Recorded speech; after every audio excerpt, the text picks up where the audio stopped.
जय श्री कृष्णा। आप सभी को कार्तिक मास के 29वें दिन की ढेरों शुभकामनाएं। प्रिय दर्शकों, आज कार्तिक का 29वां दिन है। हम श्रवण करेंगे 33वां अध्याय। कल हमने 2 अध्याय किए थे, 31 और 32। आज 33वां अध्याय हम श्रवण करेंगे और आज के अध्याय में वर्णन आरंभ हो रहा है कि कार्तिक व्रत उद्यापन किस प्रकार से किया जाना चाहिए, ब्रह्मदेव द्वारा क्या कहा गया है, नारद जी द्वारा क्या वृतांत बताया गया है। यह संपूर्ण वृतांत आज के अध्याय का मुख्य विषय रहेगा। पिछले 28 दिनों में हमने नाना प्रकार की जानकारियाँ प्राप्त करी जो ब्रह्म वाक्य थे, ब्रह्मदेव द्वारा बताया गया। कार्तिक मास स्नान कैसे करना चाहिए, क्या विधि होनी चाहिए, भगवान का पूजन कैसे करना चाहिए, कार्तिक में शालिग्राम भगवान का पूजन कैसे करना चाहिए। माता तुलसी की महिमा आई तब सभी नैमिषारण्य के ऋषियों ने सूत जी से पूछा कि महाराज ऐसा क्या किया माँ तुलसी ने कि भगवान नारायण को इतनी प्रिय हुई कि उनके बिना भगवान भोग भी स्वीकार नहीं करते। तो भगवान ने माता तुलसी के उद्गम की संपूर्ण कथा सुनाई। फिर गृहस्थ जीवन के विषय में बताया ब्रह्मदेव ने कि कौन सा आश्रम श्रेष्ठ है। तो ज्ञात हुआ कि गृहस्थ आश्रम जिसमें हम रहते हैं वह गृहस्थ आश्रम श्रेष्ठ है। सबके लिए आश्चर्य की बात थी कि ऋषि मुनि तपस्या करते हैं, भगवान की आराधना करते हैं, ब्रह्मचारी अपना पालन करते हैं, सब कठिन तप करते हैं, फिर भी गृहस्थ आश्रम श्रेष्ठ कैसे हुआ। तो ब्रह्मदेव कहते हैं कि हे नारद, गृहस्थ आश्रम ही वह आश्रम है जिस पर बाकी सभी आश्रम आश्रित हैं। एक गृहस्थी के द्वारा ही बाकी सब आश्रम संचालित होते हैं, चलाए जाते हैं। एक गृहस्थी ना हो, गृहस्थ आश्रम वाला ना हो तो कौन तो सन्यासियों को दान देगा, कौन उन्हें भोजन देगा, कौन उन्हें दक्षिणा देगा। सभी जो आश्रम हैं वो किसी ना किसी पर आश्रित हैं, परंतु गृहस्थ आश्रम जो है वो किसी और पर आश्रित नहीं है। इसीलिए श्रेष्ठ आश्रम गृहस्थ आश्रम है। तदुपरांत ब्रह्मदेव ने यह भी बताया कि एक स्त्री का क्या कर्तव्य है पति के प्रति और एक पति का क्या कर्तव्य है पत्नी के प्रति। किस अवस्था में आपको अपनी पत्नी को कभी नहीं छोड़ना चाहिए। अर्थात ब्रह्मदेव कहते हैं कि चाहे कोई कितनी ही कष्ट देने वाली क्यों ना हो, कितनी ही कुरूपिणी क्यों ना हो, वृद्धा क्यों ना हो, अनेकों बीमारियों से ग्रसित क्यों ना हो जाए, परंतु कभी किसी पति को, अपनी पत्नी को नहीं छोड़ना चाहिए। केवल इन कारणों से कि वो वृद्ध हो गई है या उसे बीमारी हो गई है या वह बहुत अधिक क्रोध करने लगी है या बहुत चिड़चिड़ करती है, झिक झिक करती है या आपको बहुत अधिक ताने देती है। इन बातों से परेशान होकर कभी अपने एक पति को अपनी पत्नी नहीं छोड़नी चाहिए। ये शास्त्र विरुद्ध है। हाँ, अगर वह किसी और का संग करे तो आप उसे छोड़ सकते हैं, अन्यथा कितनी भी खराब क्यों ना हो, आपका दायित्व है उसका संरक्षण करना। एक पत्नी का पति के प्रति क्या कर्तव्य है वह भी समझाया गया। फिर भीष्म पंचक की कथा भी आई, एकादशी की कथा भी आई, गोपाष्टमी का वृतांत भी आया, आमला नवमी का वृतांत भी आया कि क्यों ये तिथियां महत्वपूर्ण है, क्या करना चाहिए क्या नहीं करना चाहिए। और ये सब सुनते सुनते अब हम अंतिम कुछ अध्यायों में आ गए हैं, क्योंकि कार्तिक का ये महीना अब पूर्ण होने वाला है। पिछले 28 दिनों से हम प्रतिदिन आपके साथ इस महात्म्य के माध्यम से जुड़े थे। ये महात्म्य अब पूर्ण हो रहा है। मैं आपसे यही अनुरोध करूंगा कि आप जुड़े रहें, क्योंकि हम अपने चैनल पर प्रत्येक माह का महात्म्य सुनाते हैं। वो महात्म्य जो पुराणों में वर्णित है। जैसा आपने कार्तिक में सुना कि हमने जो महात्म्य सुनाया वो कहीं और उपलब्ध ही नहीं होगा, या कहीं उपलब्ध होगा तो जो कोई श्रेष्ठ संस्थान होगा, कोई श्रेष्ठ ब्राह्मण रहे होंगे उनके पास रहा होगा, जिनकी एक लेगेसी रही होगी, जो पिछले काफ़ी समय से 50, 60, 70, 80 सालों से जिनकी पीढ़ियों में ये कर्म होता रहा होगा। क्योंकि ये जो पुराण हैं इतने पुराने, वो आज विलुप्त हो गए हैं। आजकल क्या है, महात्म्य के नाम पे 4 कथाएं जोड़ के सुना दो। बाजार में कोई जाता है 50 रुपए की किताब लेके आ जाता है, उससे महात्म्य सुनाना शुरू कर देते हैं। वो महात्म्य नहीं है, वो कथाएं हो सकती हैं। कार्तिक में कथा सुनने से पुण्य मिलता है, इसमें कोई दोष नहीं है, परंतु महात्म्य का अपना महत्व है, क्योंकि महात्म्य ब्रह्मदेव द्वारा कहा गया है। अधिक बोलने से क्या लाभ, आइए आज का अध्याय आरंभ करते हैं। आपसे निवेदन है कि यह पवित्र कार्तिक मास महात्म्य का वीडियो है तो कृपया इसे लाइक अवश्य कर दीजिएगा। जितना हो सके शेयर कीजिए, क्योंकि ये महात्म्य लोगों के लिए बड़ा लाभकारी है। और जब आप इस वीडियो को शेयर करते हैं, लोग उसे सुनते हैं, उससे प्रभु की कृपा प्राप्त करते हैं, तो उसका पुण्य आपको भी मिलता है। क्योंकि नारायण कहते हैं कि जो मेरे प्रचारक होंगे मैं उन्हें सदा प्रेम करता रहूँगा। तो प्रभु का प्रेम चाहिए तो उनका प्रचारक बनिए। जो उत्तम स्तोत्र के वीडियो हैं, जैसे इतने अच्छे महात्म्य आपको मिल रहे हैं, इन वीडियो को आगे शेयर कीजिए। व्हाट्सएप के माध्यम से, फेसबुक के माध्यम से लोग सुनेंगे, प्रभु की कृपा प्राप्त करेंगे, आपको भी उसका फल प्राप्त होगा। कमेंट बॉक्स में अवश्य लिखिएगा जय श्री हरि या ओम नमो भगवते वासुदेवाय। भगवान नारायण की कृपा आप सबको प्राप्त हो। आप देख रहे हैं देवभूमि ज्योतिष संस्थान का प्रतिष्ठित यूट्यूब चैनल देवभूमि धार्मिक। हम यहाँ सभी व्रत और त्योहारों की सही शास्त्रीय जानकारी प्रदान करते हैं। ज्योतिष शास्त्र और पंचांग के आधार पर आपको बताते हैं कौन सी तिथि कब है, व्रत आदि कब करना है, क्या विधि है, क्या नियम है और क्या गलती नहीं करनी है। यदि आप सभी व्रत और त्योहारों की सही शास्त्रीय जानकारी पाते रहना चाहते हैं तो कृपया चैनल को सब्सक्राइब कीजिए और बेल आइकन को प्रेस कीजिए। जब आप सब्सक्राइब का बटन दबाएंगे तो वहाँ एक घंटी का निशान बना हुआ आएगा, उसको अवश्य दबाइएगा, तभी आपको हमारे सारे वीडियो प्राप्त होंगे, अन्यथा आपसे जानकारी छूट जाएगी। आइए आरंभ करते हैं आज का अध्याय। परम पूज्य गुरुदेव के चरणों की वंदना करते हैं। गुरुर्ब्रह्मा गुरुर्विष्णु गुरुर्देव महेश्वरः गुरुर्साक्षात् परब्रह्म तस्मै श्री गुरुवे नमः। बोलिए गुरुदेव महाराज की जय। या देवी सर्वभूतेषु मां सरस्वती रूपेण संस्थिता नमस्तस्यै नमस्तस्यै नमस्तस्यै नमो नमः। बोलिए सरस्वती महारानी की जय। बोलिए प्रथम पूज्य गणेश जी महाराज की जय।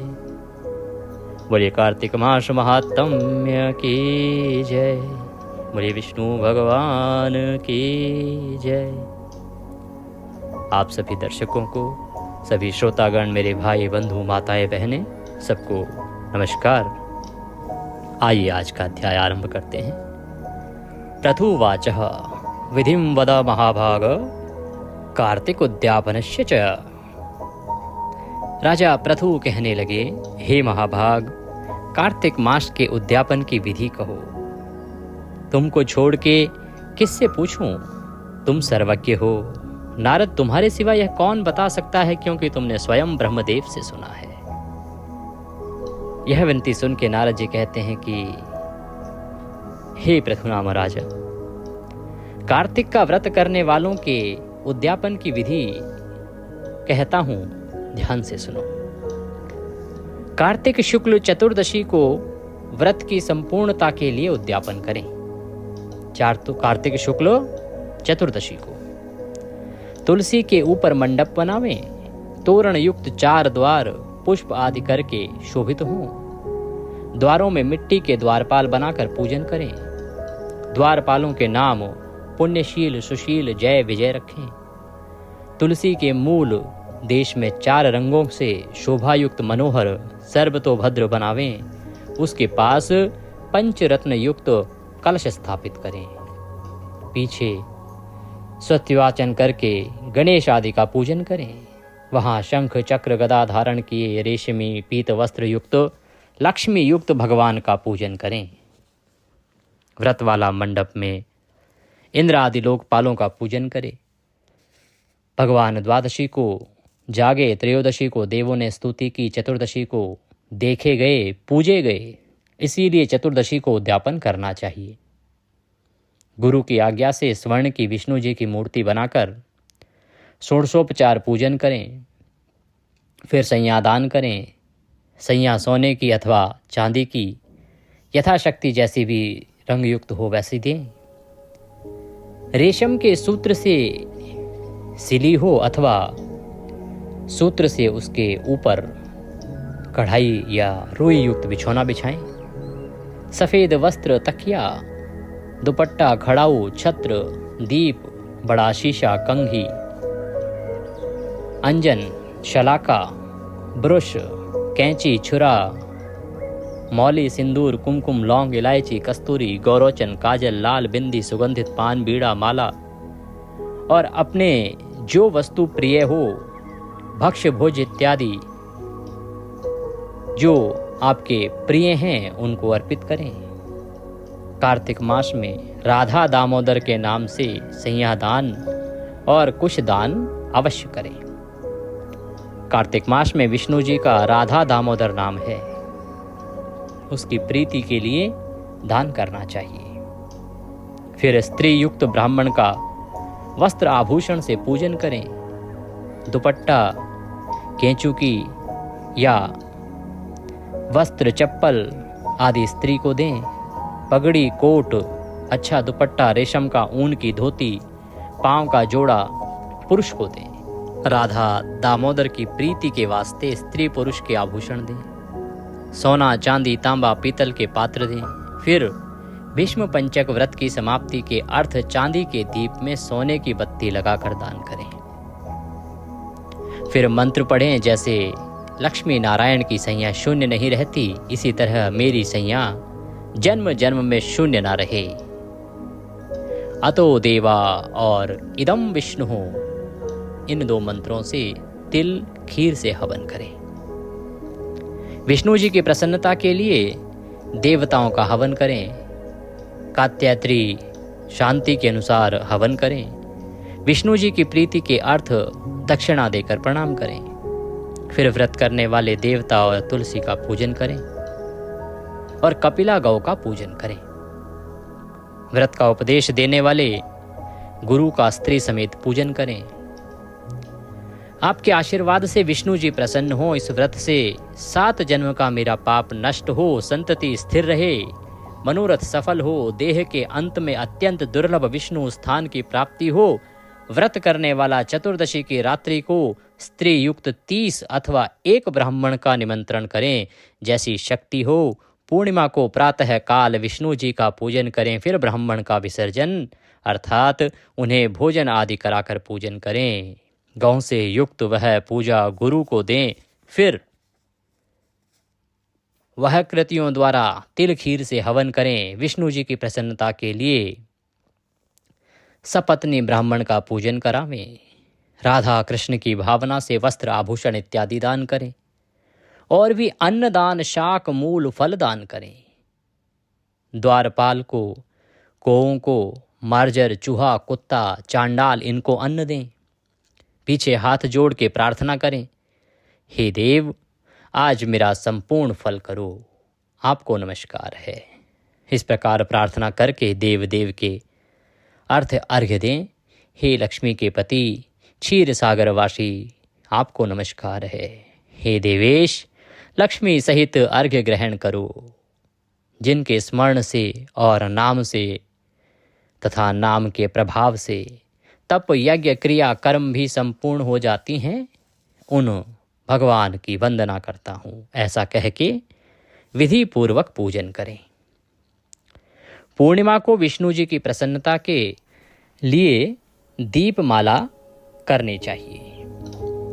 तो ये अभी तक जो अध्याय में आपने सुना, ये आपको अंतिम 2 दिनों में कैसे क्या करना चाहिए उसके विषय में है। पुराणों में जानकारी भिन्न भिन्न दी जाती है कि आपको ये भी दान करना है, ये भी दान करना है, ये भी दान करना है।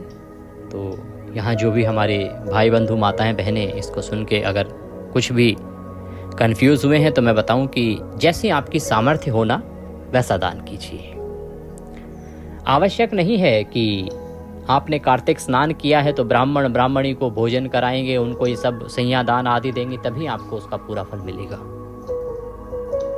यहाँ जो वर्णन आया है ये संपूर्ण वर्णन इसलिए है कि जिसकी जैसी सामर्थ्य है। भगवान अंत में कहते हैं कि जितना मैंने दिया है यथो सामर्थ्य उतना ही आपको करना चाहिए, जैसा आपका सामर्थ्य हो। पर ऐसा ना हो कि सामर्थ्य लोगों का बहुत हो और फिर भी लोग नहीं करते हैं, उसको भगवान ने अनुचित कहा है। भगवान नहीं कहते कि कोई गरीब है और उसको इतना अधिक खर्च करना पड़े, नहीं। जितना भगवान ने दिया उसका कुछ प्रतिशत इस प्रकार से अपने उद्यापन पर लगाएं। तो मेरे जो भी भाई बंधु माताएं बहनें मेरे माध्यम से सुन रही हैं, उसमें जो वर्णन आया है इसमें जिसकी जैसी श्रद्धा हो उसके अनुसार आपको करना चाहिए। आप अगर ब्राह्मण को भोजन करा सकते हैं, घर पे सपत्नी ब्राह्मण को बुलाइए, उनका पूजन कीजिए, उनको सैया दान दीजिए। जहाँ तक बात कथावाचक की आई है तो आप मुझे जो भी भेजना चाहते हैं वो आप अपनी श्रद्धा अनुसार भेज दीजिएगा। जैसी आपकी सामर्थ्य हो, जैसी आपकी श्रद्धा हो, उसके अनुसार आप मुझे दक्षिणा भेज सकते हैं। इसमें अधिक संकोच की आवश्यकता नहीं है, क्योंकि प्रभु का आशीर्वाद प्रेम से मिलता है, ना दक्षिणा से मिलता है, ना अत्यंत चिंतित होकर दान करने से। प्रसन्नता जिसमें है, अपन जिसको देने में प्रसन्न है तो आपको अवश्य भगवान आशीर्वाद देंगे। ऐसा नहीं कि दिल टूटा जा रहा है और जबरदस्ती आपसे खर्च करवा दिया जाए, उस खर्च करने का कोई लाभ नहीं होता। अब किसी के पास अगर अधिक है नहीं और उससे कहा जाए नहीं जी इतना ही दक्षिणा करना चाहिए, आपको इतना ही दान देना चाहिए, उसका कोई लाभ नहीं होता। तो अभी तक जो भी कथा में वर्णन आया है वो एक तरफ है। मैं यही कहूँगा कि उद्यापन वाले दिन, चतुर्दशी को केवल आप कथा सुनिए, पूर्णिमा को ही आप उद्यापन कीजिएगा। आगे वर्णन और भी आएगा। मैंने उद्यापन की विधि आपके लिए वैसे भी अपलोड की है कि आपको भगवान नारायण का पूजन करना है। भगवान नारायण का पूजन करने के बाद यथाशक्ति दान करना है। जो मंदिर जाते हैं कथा सुनने के लिए, उन्हें जहाँ वो कथा सुन रहे हैं वहाँ पर ब्राह्मण जो भी वाचक है उसको देना चाहिए। जो मेरे द्वारा कथा सुन रहे हैं वो मुझे जो भी दक्षिणा आदि भेजना चाहें वह मेरा जो नंबर आता है स्क्रीन पर उसके माध्यम से या QR कोड के माध्यम से भेज सकते हैं।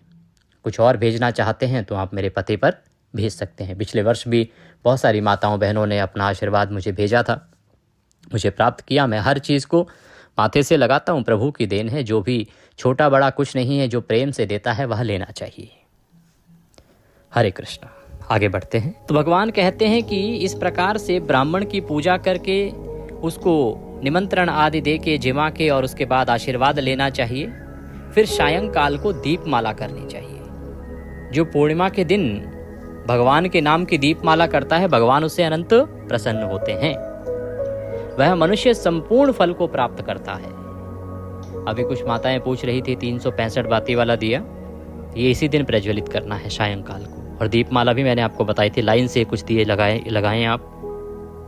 21 या 51 दियों की एक लाइन लगा सकते हैं, अन्यथा ये 365 बाती वाला जो दिया है वो आप लगाइएगा। मैं प्रयास कर रहा हूँ कि इसका वीडियो भी आपको शीघ्र ही अपलोड करवा दूँ। तो ये दीपदान अवश्य कीजिएगा पूर्णिमा के दिन। व्रत करने वाला ब्राह्मणों को खीर खिलाए, दक्षिणा दे। पूर्णिमा को जलदान का अक्षय फल होता है, जितना हो सके जल का दान करें। पूर्णिमा के दिन आप जो भी, ये जो कार्तिक पूर्णिमा आती है ना, इस कार्तिक पूर्णिमा के दिन आप जो भी दान करेंगे उसका पुण्य अक्षय होता है। इसीलिए आपको जितना हो सके दान करना चाहिए, सदकर्म करना चाहिए। यह पापों का नाश करता है। भगवान कहते हैं कि पूर्णिमा को जलदान का अक्षय फल होता है, इसीलिए जलदान करें। फिर मित्र और गुरु युक्त भोजन करें। मित्रों के साथ, गुरु आदि के साथ मिलकर भोजन करें। कार्तिक और माघ की यही विधि है। माघ स्नान जो करते हैं और कार्तिक स्नान जो करते हैं, उन दोनों की यही विधि कही गई है। वैशाख की भी यही विधि है। नारद जी कहते हैं कि जो कोई इस प्रकार कार्तिक का व्रत करता है वह पाप छोड़ विष्णु जी के निकट जाता है। सब व्रत तीर्थ दान में जो फल होता है उसका कोटि गुना कार्तिक में मिलता है। कार्तिक व्रत करने वाले धन्य हैं, सदा पूज्य हैं, उनका जन्म सफल है। उसी समय देह के सब पाप दूर होते हैं। इस प्रकार कार्तिक व्रत का महात्म्य जो कोई कहता है, सुनता है, कह चतुर्थ अंश फल को प्राप्त होता है। अर्थात संपूर्ण कर्म करने से जो फल मिलता है उसका 1/4 तो केवल इसको सुनने मात्र से और कह देने मात्र से प्राप्त हो जाता है और सभी पाप नष्ट हो जाते हैं। सूत जी कहते हैं कि उद्यापन करने की शक्ति नहीं हो तो व्रत संपूर्णता के अर्थ और ब्राह्मणों को भोजन करावें। अब वर्णन आ रहा है कि जो लोग ना कर पाए, जिनकी सामर्थ्य नहीं है इस प्रकार से उद्यापन करने की, तो वो क्या करें। जब सूत जी से इस विषय में पूछा गया कि प्रभु, अगर कोई गरीब है या कुछ कर्म करने में असमर्थ है किसी भी कारण से, ये सब करने में, उद्यापन आदि, तो उसको क्या करना चाहिए? तो सूत जी कहते हैं कि यदि कोई उद्यापन करने की शक्ति ना रखता हो तो व्रत की संपूर्णता तो करना आवश्यक है। इसके लिए उसको ब्राह्मणों को भोजन कराना चाहिए, संज्ञादान आदि ना भी दे। ब्राह्मण नहीं हो तो गाय का पूजन करे। ब्राह्मण गाय नहीं हो तो पीपल और वट का पूजन करे।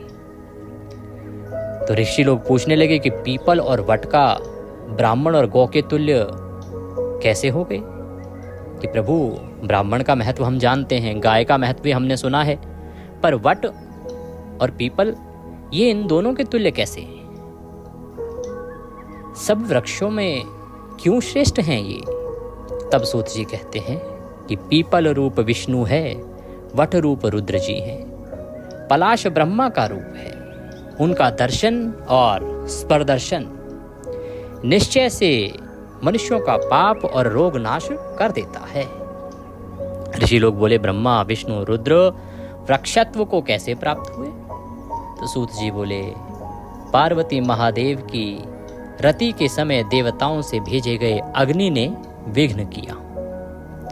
तब क्रुद्ध पार्वती ने देवताओं को सुरत सुख से छूटने से क्रोध युक्त हो श्राप दिया कि कीड़े भी सुरत सुख जानते हैं, हमारा सुख छुड़ाने से तुम सब लोग वृक्ष होगे। सूत जी बोले, इस प्रकार पार्वती ने देवताओं को श्राप दिया, इसी से ब्रह्मा विष्णु महादेव वृक्ष हो गए। सूत जी बोले, इस प्रकार पार्वती जी ने देवताओं को श्राप दिया, इसी से ब्रह्मा विष्णु महादेव वृक्ष हुए। अतः विष्णु जी गया जी में पीपल हुए, शिव जी प्रयाग में अक्षय वट हुए। तो सूत जी कहते हैं कि ये जो तीनों देवता हैं, ये ब्रह्मा विष्णु महेश, ये वृक्ष क्यों हुए? क्योंकि इन्हें देवी पार्वती ने श्राप दिया था। तो ऋषिगण पूछने लगे कि महाराज ये बताएं कि रविवार के दिन पीपल का स्पर्श नहीं होता और शनिवार को अवश्य होता है, इसका क्या कारण है? इसे भी विस्तार से कहें।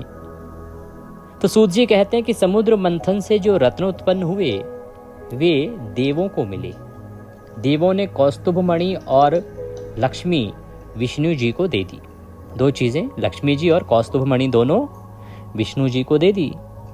जब विष्णु जी ने लक्ष्मी को लिया तब लक्ष्मी बोली, हमारी बड़ी बहन दरिद्रा को छोड़ मुझे तुम कैसे लेते हो?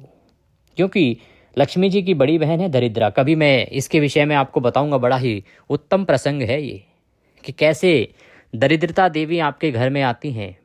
दरिद्रता देवी कैसे आपके घर में आती हैं, बड़ा उत्तम प्रसंग है। और क्या हमें नहीं करना चाहिए जिससे कि लक्ष्मी की बड़ी बहन दरिद्रता आपके घर में ना आए। तो इस विषय में अगर आप जानना चाहते हैं तो कमेंट बॉक्स में लिख के अपनी राय दीजिएगा। मैं अवश्य ही इस विषय पर भी आपके लिए एक उत्तम वीडियो बना के अपलोड करवाऊंगा। तो माता लक्ष्मी को जब भगवान नारायण ने ग्रहण किया तो माँ लक्ष्मी बोली कि भाई हमारी बड़ी बहन दरिद्रा भी तो हैं, पहले बड़ी हैं, उनको छोड़ के मुझे आप कैसे ले लोगे? अतः ज्येष्ठा का विवाह करके हमें ले चलो, पहले उसका विवाह करो। यह सनातन धर्म है कि जो बड़ी बहन है पहले उसका विवाह होना चाहिए। सूत जी महाराज कहते हैं कि विष्णु जी ने लक्ष्मी जी का वचन सुन दरिद्रता को उद्दालक नाम मुनि को दे दिया। दरिद्रा का बड़ा भारी मुख, न्योले के समान बदन था, लाल नेत्र, नखें और लाल बाल वाली से मुनि विष्णु जी के वचन से विवाह करके आश्रम को आए। अब क्योंकि विष्णु जी ने कहा तो किसी ऋषि की क्या मजाल कि वो मना कर दे, तो ऋषिवर ने उनसे विवाह कर लिया और वो आश्रम को आ गए। आश्रम जो है वो वेद ध्वनि युक्त था, होम धूम युक्त था। वेद ध्वनि होम देख व्याकुल दरिद्रा बोली, हे प्रभु हम यहाँ नहीं रहेंगी, यहाँ वेद ध्वनि होती है, हवन होता है, हमें दूसरी जगह ले चलो, यहाँ हम नहीं रह सकते। उद्दालक कहने लगे कि तुम्हारे रहने लायक कैसी जगह होनी चाहिए? तो वह ज्येष्ठा कहने लगी, जहाँ वेद ध्वनि अतिथि पूजन यज्ञ दान नहीं होते हों, वहां मैं रहूंगी। नीति धर्म प्रिय वचन गुरुओं का पूजन जहां जहां होगा, वहां वहां मैं नहीं रहूंगी। जहां गुरु स्त्री में रत, दूसरे का द्रव्य लेने वाले, दूसरे की स्त्री के साथ प्रसंग करने वाले हैं, वहीं मैं खुशी से रहूंगी। तो वृद्ध सज्जन ब्राह्मणों का जहां अपमान कठोर वचन होगा, वहां मैं रहूंगी। तो आप श्रवण कर रहे हैं कि जो दरिद्रता देवी हैं वो कहां कहां रहती है। हमें ऐसा माहौल अपने घर में नहीं रखना चाहिए, ये अशुभ सूचक हैं। अगर ऐसा माहौल घर का रहेगा तो देवी दरिद्रा जो हैं, जो ज्येष्ठा हैं लक्ष्मी जी की, वो आपके घर में रहेंगी, और वो रहेंगी तो घर में फिर संपत्ति तो नहीं आ सकती। इसीलिए कुसंगति को गलत कहा गया है। अपनी भार्या के अलावा किसी और की भार्या का संग करना, प्रसंग करना अनुचित कहा गया है। इससे लक्ष्मी चली जाती है। और एक और बात बताएं, आज के समय में ये चीज़ें बहुत बढ़ रही हैं। मैं बताना चाहूँगा कि इससे पितृदोष भी उत्पन्न होता है। तो सभी को केवल अपनी धर्मपत्नी के साथ ही प्रसन्न रहना चाहिए, वो जैसी भी हों, आपके लिए सबसे उत्तम होंगी। आवश्यकता पड़ने पर जो वो कर सकती हैं वो कोई और नहीं कर पाएगी। और जब आप इस प्रकार का कोई भी कर्म करते हैं तो ये केवल आपके ऊपर प्रभाव नहीं डालता, आपके पूरे जीवन पर और आपके पूरे परिवार पर प्रभाव डालता है, क्योंकि इससे लक्ष्मी चली जाती हैं। आज आपके पास पैसा बहुत होगा, आपके साथ बहुत सारी कन्याओं का और बहुत सारी स्त्रियों का संग आपको मिल जाएगा, लेकिन अगर आप इसी प्रकार से करेंगे तो वह पैसा जाते समय नहीं लगेगा। दरिद्रा तो आपके घर अवश्य आएंगी और पितृदोष भी उत्पन्न होगा, और पितृदोष उत्पन्न होने से तो विनाश ही होता है। तो जितने भी मेरे भाई बंधु बड़े छोटे मुझे सुन रहे हैं, मैं तो यही अनुरोध करूंगा कि इस प्रकार के कुमार्ग से बचना चाहिए। यह पहले के समय में भी कुमार्ग था और आज के समय में भी इसे नीति संगत या समाज संगत नहीं कहा जा सकता। अनुचित तो अनुचित ही रहेगा, चाहे बात सतयुग की हो चाहे बात कलयुग की। तो सूत जी कहते हैं कि इस प्रकार दरिद्रा के वचन सुन उद्दालक मुनि व्याकुल हो गए और व्याकुल होकर बोले, ऐसी ही जगह ले चलेंगे, तुम्हारे लायक जगह देखने को जाता हूं, तब तक तुम पीपल के वृक्ष में रहो। तो उद्दालक ऋषि उनके लिए जगह ढूंढने गए और उनको कहां बिठा गए? पीपल के वृक्ष में। सूत जी कहते हैं इस प्रकार दरिद्रा को उसी जगह स्थापित कर मुनि चले गए। दरिद्रा ने बड़ी देर प्रतीक्षा की पर मुनि को नहीं देखा। मुनि लौट कर आए नहीं, तब तक बहुत प्रतीक्षा की उसने। तब पति के त्याग से दुखित हो वह बहुत रोई। उसका रोदन लक्ष्मी ने वैकुंठ में सुना। तब विष्णु जी से लक्ष्मी बोली, हे स्वामी, मेरी बड़ी बहन पति के त्याग से दुखित हो रही है, उसे शांत करने को जाओ। सूत जी कहते हैं कि लक्ष्मी सहित कृपा युक्त भगवान वहां आए और दरिद्रा को शांत करके बोले, पीपल के वृक्ष में तुम सदा रहो। यह वृक्ष हमारा अंश है, क्योंकि भगवान विष्णु का ही तो अंश है पीपल। भगवान कहते हैं कि कार्तिक में वर्ष में जो कोई तुम ज्येष्ठा का पूजन करेंगे, उनके घर में लक्ष्मी जाएंगी। कार्तिक मास शुक्ल पक्ष पूर्णिमा के दिन सौभाग्य के लिए पूजन अवश्य करना चाहिए। शनिवार को पीपल का स्पर्श करना चाहिए। लक्ष्मी सहित तुम्हारी प्रीति के अर्थ हम जाएंगे। और कार्तिक पूर्णिमा को और शनिवार को जो कोई पीपल को स्नान करावे, चंदन इत्यादि से पूजन और प्रदक्षिणा करे, सूत्र वृक्ष में लपेटे, तो लक्ष्मी सहित हम पूजित होते हैं। भगवान ने आशीर्वाद दिया कि जो कोई शनिवार के दिन या कार्तिक पूर्णिमा के दिन पीपल के वृक्ष को पूजेगा तो वो साक्षात हमारा पूजन होगा। शनिवार के दिन पीपल का स्पर्श करके पूजन करें। दूसरे दिन स्पर्श करने से दरिद्री होता है। पीपल की पूजा करने से हम उत्तम गति देते हैं, अंत में इस जन्म में अनेक भोग देते हैं। इस प्रकार बोल विष्णु जी अंतर्ध्यान हो गए। मूल में ब्रह्म रूप, अग्रभाग में शिव रूप, ऐसे पीपल को नमस्कार है। सूत जी कहते हैं इस कथा को जो कोई सुने या सुनाए तो प्रयाग और बद्री का आश्रम जाने का फल प्राप्त होता है। कार्तिक मास का व्रत सब पापों को दूर करने वाला है, पुत्र पौत्र धन धान्य को देने वाला है। जो मनुष्य नियम करता है उसको तीर्थ सेवा से क्या। इति कार्तिक मास महात्म्य 23 अध्याय संपूर्णः। बोले विष्णु भगवान की जय। इसी के साथ ये अध्याय यहाँ पूर्ण होता है। कल हम अंतिम अध्याय सुनेंगे पूर्णिमा के दिन सुबह सुबह। उसके बाद आप हमारी पोथी का पूजन कर सकते हैं, अर्थात जो पुस्तक जिससे हम सुना रहे थे, जो हमारे आसपास हैं वो पूजन के लिए आ सकते हैं और आप वहीं से नमस्कार करें। और जो इसका अंतिम दिन का प्रकरण होता है, प्रक्रिया होती है, उसको हम कल पूर्ण करेंगे। तो आप पूर्णिमा के दिन इसी प्रकार से सुनिएगा और विधि के अनुसार इसका पालन कीजिएगा। भगवान सब पर कृपा करें। कुछ और पूछना चाहते हैं, कहना चाहते हैं, कमेंट बॉक्स में लिख के पूछ सकते हैं, कह सकते हैं। हरे कृष्ण।